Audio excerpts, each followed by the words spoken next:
le mindset de l'écrivain, parce que moi, je pense que c'est l'invisible qui crée le visible.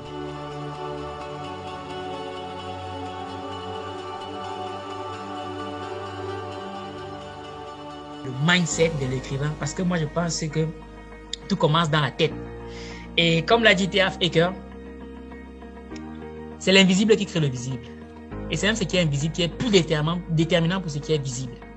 Donc, c'est ce qui se passe dans votre tête qui va se traduire dans votre bijou, ce qu'il y a dans votre tête. Donc, pour ça, il faut d'abord savoir pourquoi est-ce que vous voulez écrire un livre. Comme toute chose dans la vie, avant de se lancer dans une activité, il faut d'abord identifier son pourquoi.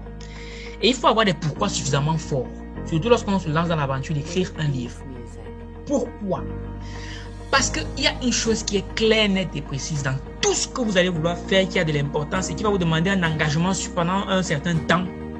Au début, l'enthousiasme va faire en sorte que vous soyez là, vous soyez à fond et tout, vous dites que ça y est, je vais conquérir Mars. Mais plus le temps va passer, plus vous allez avoir les challenges, plus cet enthousiasme-là va s'amenuire. Mais la seule chose qui va vous pousser à continuer quand ça sera difficile, je parle en connaissance de cause, ça sera votre pourquoi. Permettez-moi de faire un léger détour. Lorsque je me lance dans l'aventure Argent, Livre et tout, qui avant s'appelait le Pyjama 237, je taffe, je n'ai pas de résultat. Je taffe, je n'ai pas de résultat. Mince. À un moment donné, je me remets en question, je me dis, mais est-ce que ce que je fais a du sens? Pourquoi? Qu'est-ce qui m'empêche même d'arrêter, dis donc? Et là, j'essaie de me rappeler, mais pourquoi est-ce que j'ai commencé cette aventure?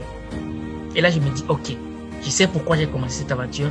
C'est pour me positionner en tant que solutionnaire, pour montrer que les Africains ne sont pas seulement bons quand il faut danser, pour faire de la comédie, mais aussi, ils peuvent être aussi bons en apportant une certaine valeur beaucoup plus intellectuelle.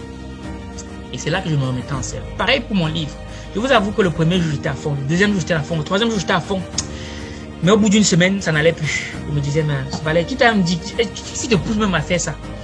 Mais après, je me suis rappelé le nombre de personnes qui voulaient savoir comment faire pour lancer un business en parallèle de leurs études.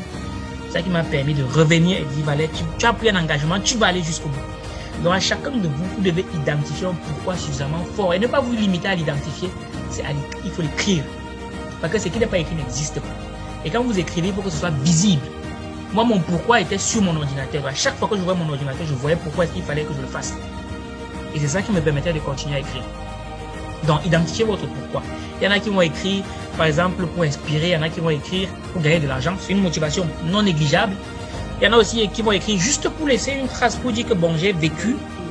Il faut que je laisse quelque chose à la postérité. Et moi, je dis souvent que c'est là où les Européens nous dépassent. C'est que si un Européen sait comment on fabrique le stylo, il va laisser quelque chose. Et nous, on doit apprendre à le faire aussi. C'est pour ça que je remercie nos grands frères comme Ricardo Kanyama, comme Claudel Nubissi, comme William Jamen, qui ont décidé d'écrire pour laisser quelque chose. Et nous, ça nous inspire à écrire aussi.